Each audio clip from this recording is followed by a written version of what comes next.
12척과 60조 원 이 숫자들은 무슨 연관이 있을까요?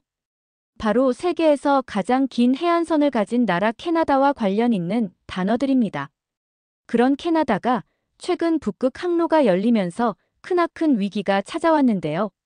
중국은 그런 캐나다를 침투하기 시작했고 캐나다의 전력은 턱없이 부족해서 무너지기 시작했죠. 결국 국가의 운명이 걸린 결단을 내려야 했고 어느 나라의 기술을 맡길지 고민하기 시작했어요.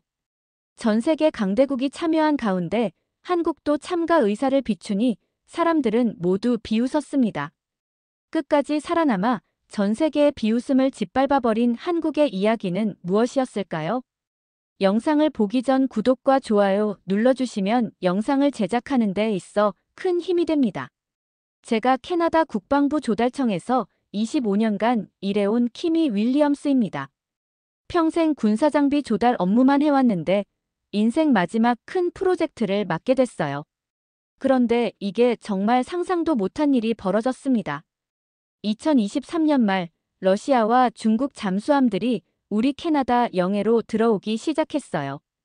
북극 항로가 열리면서 완전히 새로운 위협이 생긴 거죠. 우리가 가진 빅토리아급 잠수함 4척은 너무 오래됐고 절반은 정비 중이라 당장 대응할 수가 없었습니다. 그래서 정부에서 결단을 내렸어요. 60조 원 규모의 차세대 잠수함 도입 사업을 시작한다고 발표했습니다.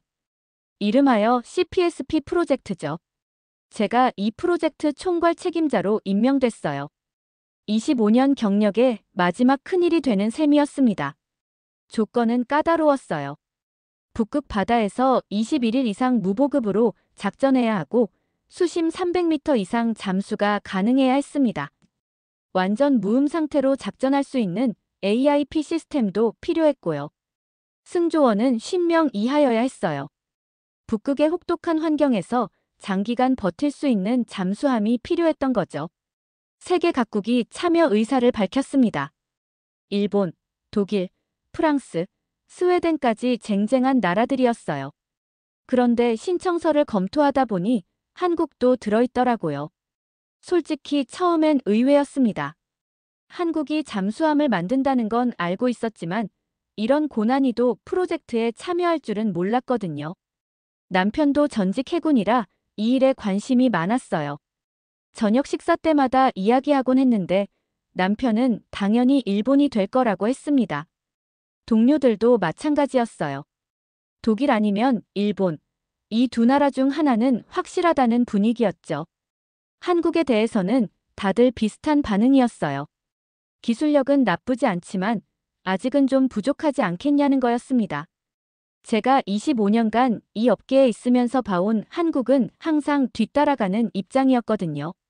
물론 요즘 들어 많이 좋아졌다고는 하지만 이런 최첨단 프로젝트에서는 아직 경험이 부족할 거라고 생각했어요. 그런데 이상한 부담감이 계속 따라다녔습니다. 이게 제 마지막 큰 프로젝트인데 정말 제대로 해야 한다는 압박감이 컸어요. 국가 안보가 걸린 일이니까 개인적인 편견은 버리고 완전히 객관적으로 판단해야겠다고 다짐했습니다. 그런데 정말 예상치 못한 일이 벌어졌습니다. 가장 유력했던 일본이 갑자기 포기 선언을 한 거예요. 28일 연속 작전이 불가능하다고 인정하면서 말이죠. 저도 깜짝 놀랐어요. 일본 기술력을 믿어 의심치 않았거든요. 일본 대표단이 공식 브리핑에서 솔직하게 말했습니다. 현재 기술로는 북극 환경에서 28일 연속 작전이 어렵다고요. 승조원도 70명 이상 필요해서 우리 조건에 맞지 않는다는 거였어요. 정말 의외였습니다. 동료들은 여전히 낙관적이었어요. 그러면 독일이 확실하겠네 하면서 이미 결론을 내린 분위기였죠. 프랑스도 좋은 기술 갖고 있으니까 그 중에 하나는 될 거라고 했어요. 한국에 대해서는 아무도 진지하게 생각하지 않았습니다. 그런데 업무상 의무적으로 모든 제안서를 검토하다가 한국 것을 보게 됐어요. 처음에는 그냥 형식적으로 훑어보려고 했는데 숫자가 이상하더라고요. 28일 수중 작전 가능, 수심 400m, 승조원 48명이라고 적혀 있었어요. 잠깐, 이게 맞나 싶어서 다시 봤습니다. 일본도 못한다는 28일을 한국이 할 수 있다고 적어놨더라고요. 처음엔 오타인 줄 알았어요. 아니면 그냥 허풍이 아닐까 생각했죠. 25년 이 일하면서 과장된 제안서 정말 많이 봤거든요. 하지만 뭔가 달랐습니다. 다른 제안서들은 대충 조건에 맞춰서 쓴 느낌이었는데 한국 것은 구체적인 데이터가 가득했어요. 실제 테스트 결과라고 하면서 동해에서 25일 연속 자항 테스트를 성공했다는 자료도 있었고요. 남편한테 이야기했더니 웃으면서 말하더라고요. 한국이 그런 기술 있을 리 없다고, 아마 과장된 거 아니냐고 했어요. 동료들도 비슷한 반응이었습니다. 한국 제안서 보고 있다고 하니까 시간 낭비하지 말라고 하더라고요. 그런데 이상하게 계속 신경 쓰였어요. 25년간 숫자만 보고 살아온 사람으로서 이 데이터들이 허풍처럼 보이지 않았거든요. 너무 구체적이고 세세했어요. 혹시나 해서 한국 측에 추가 자료를 요청했습니다. 며칠 후 받은 자료를 보고 정말 놀랐어요. 극지방 테스트 결과, AIP 시스템 성능 데이터, 자동화 시스템 설명까지 다 있었어요. 이게 진짜라면 일본이나 독일보다 훨씬 앞선 기술인 거였습니다. 동료 하나가 제 책상으로 와서 물어봤어요. 키미, 너 설마 한국 진지하게 보는 거야? 저는 그냥 모든 제안서를 공정하게 검토하는 거라고 대답했지만 속으로는 혼란스러웠어요. 혹시 제가 25년간 잘못 생각해온 게 아닐까 하는 의심이 들기 시작했거든요. 결국 한국팀 브리핑을 듣기로 했습니다. 동료들은 시간 낭비라고 했지만 분석관으로서 의무니까 30분만 배정했어요. 솔직히 저도 별 기대는 안 했습니다. 현대중공업에서 온 김 부장이라는 분이 팀을 이끌고 왔어요. 생각보다 젊은 사람들이었습니다. 40대 초반 정도로 보이는 김 부장과 30대 엔지니어들이었죠. 첫인상은 나쁘지 않았어요. 자신감 있어 보였거든요. 브리핑이 시작되자마자 분위기가 달랐습니다. 다른 나라들은 보통 자기네 회사 자랑부터 하는데 한국 팀은 바로 기술 설명으로 들어가더라고요. 메탄올 리포머 방식 연료전지 AIP 시스템이라는 걸 소개했어요. 김 부장이 설명하는 걸 들어보니 정말 혁신적이었습니다. 기존 AIP는 수소를 미리 저장해서 쓰는 방식인데 한국 기술은 메탄올을 이용해서 실시간으로 수소를 만들어 쓴다는 거예요. 안전성도 훨씬 높고 효율도 좋다고 했습니다. 30분 예정이었는데 어느새 1시간이 넘어가고 있었어요. 저도 모르게 질문을 계속하고 있었거든요. 이 기술이 정말 28일 작전이 가능하냐고 물어봤더니 실제로 동해에서 25일 연속 테스트를 성공했다고 하더라고요. 그런데 정말 놀라운 건 다음 이야기였어요. 김 부장이 승조원 48명으로도 충분하다고 하는 거예요. 자동화 시스템이 워낙 잘 되어 있어서 최소 인원으로 운용 가능하다는 겁니다. 일본은 70명도 부족하다고 했는데 말이죠. 브리핑 중간에 동료가 옆에서 속삭였어요. 키미, 너 이거 진지하게 믿는 거야? 저는 일단 들어보자고 했지만 속으로는 정말 혼란스러웠습니다. 이게 허풍이라기에는 너무 구체적이고 논리적이었거든요. 한국팀이 보여준 자료 중에는 극지방 실전 테스트 결과도 있었어요. 그린란드 근처에서 실제로 테스트했다는 거였습니다. 빙하 밑에서도 정상 작동했다고 하더라고요. 이런 데이터는 허풍으로 만들 수 없는 거잖아요. 가장 인상적이었던 건 김 부장의 자신감이었어요. 질문할 때마다 주저하지 않고 바로 답변하더라고요. 혹시 실패하면 어떻게 할 거냐고 물어봤더니 실패할 이유가 없다고 단호하게 말했습니다. 이미 모든 검증이 끝났다는 거예요. 브리핑이 끝나고 나서 동료들이 수군거렸어요. 한국이 저렇게 자신있게 나올 줄 몰랐다는 반응이었죠. 하지만 여전히 반신반의하는 분위기였습니다. 그래도 말만 잘하는 거 아니냐는 거였어요. 저는 그날 밤 집에 가서 남편한테 이야기했어요. 한국 기술이 생각보다 대단하더라고요. 남편은 여전히 의심스럽다는 반응이었습니다. 아시아 쪽은 말만 번지르르하게 하는 경우가 많다고 했어요. 하지만 저는 뭔가 다르다는 느낌이 계속 들었습니다. 결국 부산으로 현장 실사를 가기로 결정했어요. 상사는 시간 낭비라고 반대했습니다. 이미 결론은 정해진 거나 마찬가지인데 굳이 한국까지 갈 필요 있냐는 거였죠. 동료들도 비슷한 반응이었어요. 하지만 25년 경력의 마지막 프로젝트인데 제대로 해보고 싶었어요. 분석관으로서 책임감도 있었고요. 혹시나 해서 가보는 거라고 설득해서 부산행 비행기를 탔습니다. 부산 해군기지에 도착했을 때 정말 놀랐어요. 실물 KSS 잠수함이 눈앞에 있는 거예요. 생각보다 크고 세련된 모습이었습니다. 25년간 서류로만 봤던 군사장비를 직접 보는 첫 경험이었어요. 김 부장이 직접 안내해줬습니다. 잠수함 내부로 들어가는 순간 또 놀랐어요. 생각했던 것보다 훨씬 쾌적하더라고요. 좁고 답답할 줄 알았는데 의외로 공간 활용이 잘 되어 있었어요. 가장 인상적이었던 건 승무원 생활 공간이었습니다. 1인 침실이 따로 있고 개인 화장실도 있더라고요. 김 부장이 설명하길 장기 작전에서는 승무원 심리 상태가 정말 중요하다는 거예요. 그래서 생활 환경을 최대한 쾌적하게 만들었다고 했습니다. 그리고 AIP 시스템을 직접 봤어요. 가동 중인 상태였는데 정말 조용했습니다. 소음 측정기로 재보니 0.2데시벨이더라고요. 거의 바다 자연음 수준이었어요. 이런 무음 상태로 28일 작전이 가능하다는 게 믿어지지 않았습니다. 24시간 실황에 테스트에도 참여했어요. 실제로 바다에 나가서 잠수함 성능을 확인해 보는 거였습니다. 산소 농도, 전력 상태, 이산화탄소 수치 모든 게 안정적이었어요. 정말 28일 작전이 가능할 것 같았습니다. 테스트 도중에 김 부장이 재미있는 이야기를 해줬어요. 한국 잠수함은 사람 중심으로 설계했다는 거예요. 기계가 사람을 맞추는 게 아니라 사람이 편하게 쓸 수 있도록 만들었다고 했습니다. 그래서 자동화도 많이 되어 있고 승무원 수도 적게 필요하다는 거였어요. 그날 밤 호텔에서 남편한테 전화했어요. 여보, 내가 완전히 틀렸어. 이건 진짜야라고 말했습니다. 남편도 놀라더라고요. 제가 25년간 이런 식으로 흥분한 적이 없었거든요. 동료들한테도 보고했는데 반응이 미묘했어요. 정말 그렇게 좋냐고 물어보는 사람도 있었고, 혹시 한국에서 뭔 로비 받은 거 아니냐고 농담하는 사람도 있었어요. 하지만 저는 확신이 섰습니다. 이건 허풍이 아니라 진짜 기술이었어요. 부산에서 돌아와서 본격적인 비교 분석 보고서를 작성했습니다. 객관적인 데이터로만 승부를 보자는 생각이었어요.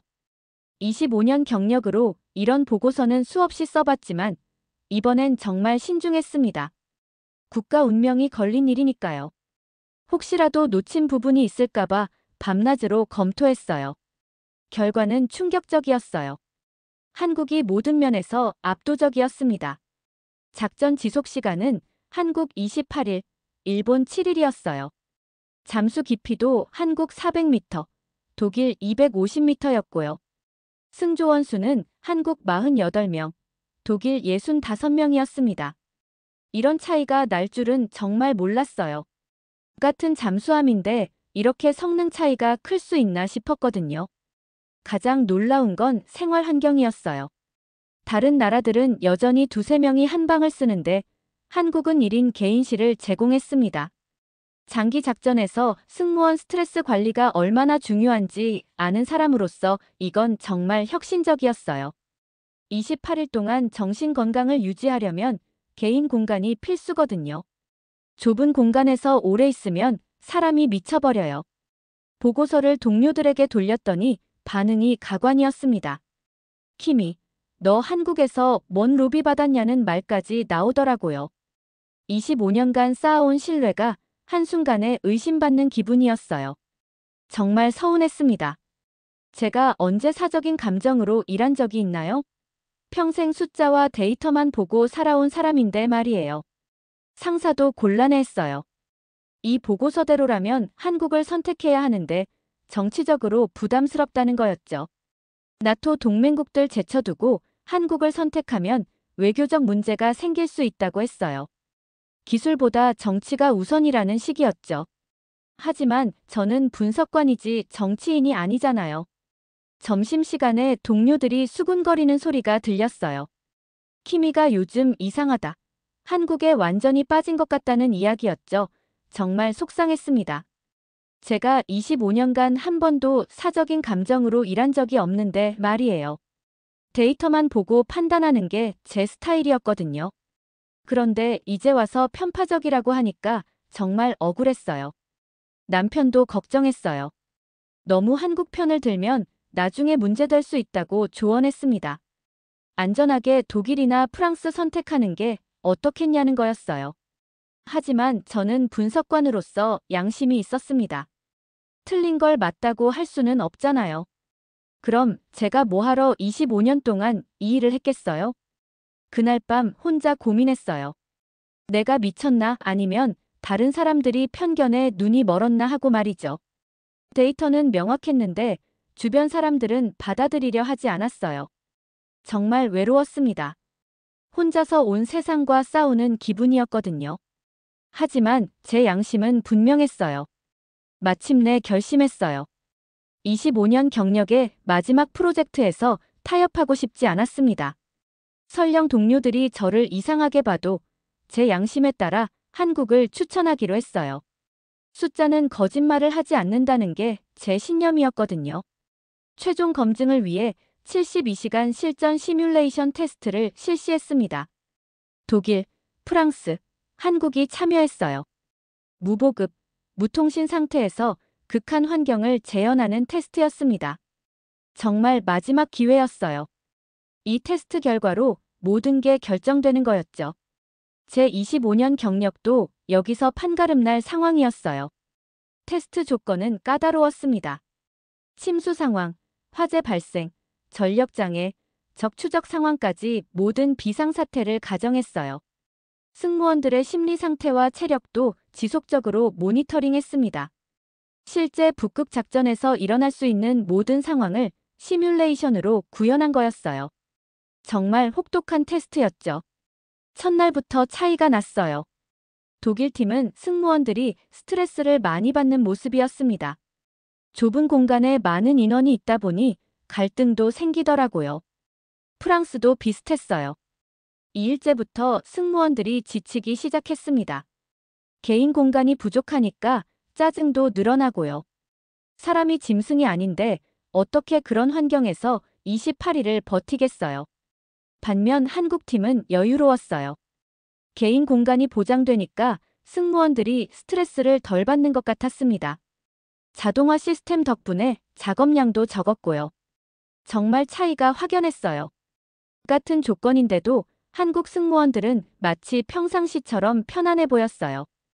이게 바로 기술 철학의 차이구나 싶었습니다.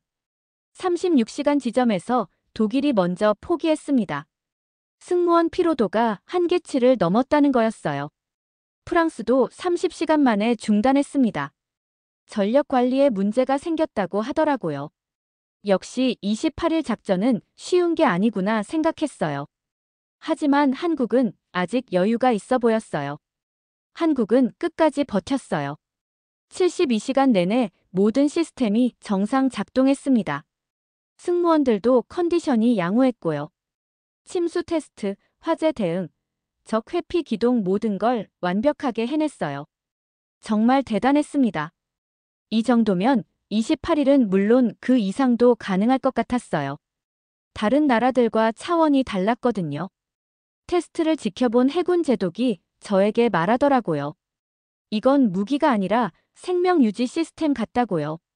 한국 잠수함은 승무원들이 28일 동안 안전하게 생활할 수 있도록 설계됐다는 거였어요. 정말 적절한 표현이었습니다. 한국은 기계가 아니라 사람을 먼저 생각한 거였어요. 동료들도 이제는 인정할 수밖에 없었습니다. 데이터가 너무 명확했거든요. 그래도 여전히 정치적 부담을 걱정하는 사람들이 있었어요. 한국을 선택하면 나토 동맹국들이 어떻게 생각할지 모른다는 거였죠. 하지만 성능 차이가 너무 컸어요. 하지만 저는 확신했어요. 성능이 생존이라는 게 제 생각이었습니다. 아무리 정치적으로 좋은 관계라도 성능이 떨어지면 우리 군인들이 위험해지는 거잖아요. 그런 책임을 질 수는 없었어요. 제가 어떻게 우리 군인들을 위험에 빠뜨릴 수 있겠어요? 테스트 결과 보고서를 작성하면서 정말 뿌듯했습니다. 25년간 이런 명확한 결과를 본 적이 없었거든요. 한국이 단순히 조건을 충족하는 게 아니라 완전히 새로운 차원의 기술을 보여준 거였어요. 이제 누가 뭐라 해도 한국이 답이라고 확신할 수 있었습니다. 최종 결정을 앞두고 정치적 압박이 거세졌습니다. 외교부에서 연락이 왔어요. 나토 동맹국 선택이 정치적으로 유리하다는 내용이었죠. 총리실에서도 비슷한 메시지를 보내왔습니다. 한국을 선택하면 외교적 파장이 클 수 있다는 우려였어요. 정말 부담스러웠죠. 25년 경력이 하루아침에 위험해질 수도 있었거든요. 상사가 저를 불러서 말했어요. 키미, 내 분석은 훌륭하지만 정치적 현실도 고려해야 한다고요. 한국을 선택하면 독일, 프랑스와 관계가 어려워질 수 있다는 거였죠. 정말 고민됐습니다. 분석관으로서 객관적 판단을 해야 하는데 정치적 고려까지 해야 한다니 참 복잡했어요. 동료들은 대부분 타협안을 제시했어요. 차선책으로 독일을 선택하자는 거였죠. 성능은 좀 떨어져도 정치적으로 안전하다는 이유였습니다. 25년 함께 일한 사람들이 저를 설득하려고 했어요. 키미, 너무 위험한 선택하지 말라고 했죠. 그들 나름대로 저를 걱정해서 하는 말이었지만 받아들이기 힘들었어요. 하지만 저는 흔들리지 않았습니다. 분석관으로서 양심이 있었거든요. 데이터가 명확한데 정치적 이유로 차선을 선택한다면 제 25년 경력이 무슨 의미겠어요. 그럴 바에야 처음부터 분석할 필요도 없었죠. 로봇이 하는 것과 뭐가 다르겠어요? 제 존재 이유가 사라지는 거나 마찬가지였어요. 마침 한국에서 파격적인 제안이 왔어요. 모든 기술 문서를 공개하고 90% 이상 기술 이전을 해주겠다는 거였습니다. 심지어 계약 파기권까지 주겠다고 했어요. 이런 조건은 처음 봤습니다. 다른 나라들은 절대 이런 조건 안 주거든요. 기술 유출을 걱정해서 말이에요. 김 부장이 다시 와서 추가 설명을 해줬어요. 한국은 단순히 잠수함을 파는 게 아니라 파트너십을 원한다는 거였습니다. 캐나다가 만족할 때까지 책임지겠다는 의지를 보여준 거죠. 심지어 72시간 승선 체험까지 허용한다고 했어요. 이 정도면 정말 자신 있다는 뜻이잖아요. 이 제안을 듣고 정말 감동받았어요. 기술력뿐만 아니라 진정성까지 느껴졌거든요. 다른 나라들은 계약만 따내면 끝이라는 시기였는데 한국은 정말 캐나다를 생각하고 있다는 게 느껴졌어요. 이런 파트너를 놓칠 수는 없다고 생각했습니다. 최종 회의에서 저는 25년 경력을 걸고 한국을 추천했습니다. 성능이 곧 생존이라고 강조했어요. 정치적 고려보다 우리 군인들의 안전이 우선이라고 말했습니다. 제가 25년간 이 일을 한 이유가 바로 이 순간을 위해서였다고 했어요. 더 이상 물러설 곳이 없었거든요. 국방장관이 저에게 물어봤어요. 정말 확신하느냐고요. 저는 단호하게 대답했습니다. 데이터가 거짓말을 하지 않는다고, 한국이 최선의 선택이라고 확신한다고 했어요. 제 25년 경력을 걸고 보장한다고 말했습니다. 장관이 말하더라고요. 우리는 안전한 길이 아니라 옳은 길을 택한다고요. 데이터와 성능을 바탕으로 한국을 선택하겠다는 최종 결정이었습니다. 정말 가슴이 벅찼어요. 드디어 제 의견이 받아들여진 거였으니까요. 회의가 끝나고 동료들이 저에게 와서 말했어요. 키미가 옳았다고, 용기 있는 결정이었다고요. 25년간 함께 일한 사람들이 쟤를 인정해주니까 정말 뿌듯했습니다. 외로운 싸움이었지만 결국 진실이 승리한 거였어요. 한국 선택 발표 후 세계적으로 큰 반향이 일었습니다. 전 세계 언론들이 캐나다의 파격적인 결정이라고 보도했어요. 나토 전략 저널에서는 새로운 패러다임의 시작이라고 평가했습니다. 정말 상상도 못한 관심이었어요. 제가 25년 일하면서 이런 국제적 주목을 받은 프로젝트는 처음이었거든요. 처음에는 의외라는 반응이 많았어요. 하지만 한국 기술의 구체적인 내용이 알려지면서 찬사로 바뀌었습니다. 28일 연속 작전, 400m 잠수, 48명 승조원 운용 이런 스펙들이 얼마나 혁신적인지 알게 된 거죠. 언론에서도 게임 체인저라고 표현하더라고요. 정말 자랑스러웠어요. 미국에서도 관심을 보였어요. 오쿠스 프로그램 관계자들이 한국 기술에 대해 문의해왔습니다. 영국, 호주도 마찬가지였고요. 노르웨이와 일본까지 한국과 기술 협력을 타진하기 시작했어요. 정말 전 세계가 한국을 주목하기 시작한 거였습니다. 제가 옳은 선택을 했다는 증거였죠. 1년 후 첫 번째 KSS가 인도됐습니다. 실제 북극 해역에서 28일 연속 작전을 성공적으로 마쳤어요. 모든 시스템이 완벽하게 작동했고 승무원들의 컨디션도 양호했습니다. 정말 약속대로 해낸 거였어요. 한국이 허풍 안 친다는 걸 증명한 셈이었죠. 제 판단이 틀리지 않았다는 확신이 들었어요. 저는 국방부 혁신상을 받았어요. 편견을 버리고 객관적 판단으로 최선의 선택을 했다는 이유였습니다. 25년 경력의 마지막에 이런 인정을 받으니까 정말 보람찼어요. 상 받을 때 눈물이 날 뻔했어요. 외로운 싸움이었는데 결국 인정받은 거니까요. 정말 감격스러웠어요. 남편이 저에게 사과했어요. 처음에 한국을 의심했던 걸 미안해한다고요. 이제는 한국 기술을 정말 존경한다고 하더라고요. 동료들도 마찬가지였습니다. 키미가 캐나다를 구했다고 말해줬어요. 정말 고마웠어요. 25년 관계가 더 단단해진 기분이었거든요. 가장 기뻤던 건 한국에서 온 감사 인사였어요. 김 부장이 직접 편지를 보내왔는데 공정한 평가를 해줘서 고맙다는 내용이었습니다. 한국은 기술이 아니라 신뢰를 남겼다고 생각한다고 하더라고요. 정말 감동적이었어요. 이런 파트너를 만날 수 있어서 행운이었다고 생각했습니다.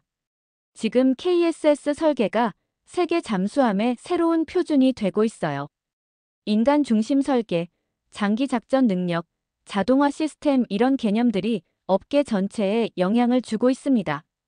한국이 단순히 좋은 잠수함을 만든 게 아니라 업계 패러다임을 바꾼 거였어요. 북극에서 작전 중인 우리 잠수함 승무원들이 보내온 메시지도 인상적이었어요. 28일 작전이 전혀 힘들지 않았다는 거예요. 개인 공간이 있어서 스트레스도 적었고 자동화 시스템 덕분에 여유도 있었다고 했습니다. 돌이켜보면 정말 극적인 일이었어요. 처음에 모두가 비웃던 한국이 결국 세계 해양 전략을 바꾸는 새로운 나침반이 된 거죠. 편견을 버리고 진실을 선택한 것이 제 인생 최고의 결정이었습니다. 이제 퇴직을 앞두고 있지만 정말 뿌듯해요. 25년 경력의 마지막에 이런 역사적인 프로젝트에 참여할 수 있어서 영광이었습니다. 한국을 선택한 캐나다. 정말 옳은 결정이었어요. 후배들에게도 늘 말해주고 있어요. 편견 버리고 데이터만 보라고요. 이번 사연은 여기까지입니다. 오늘 사연은 어떠셨나요? 오늘의 사연이 마음에 드셨다면 좋아요 한번 부탁드립니다. 여러분의 좋아요와 구독은 영상을 만드는데 큰 힘이 됩니다. 긴 영상 시청해주셔서 감사합니다. 오늘도 행복이 넘치는 하루 되세요.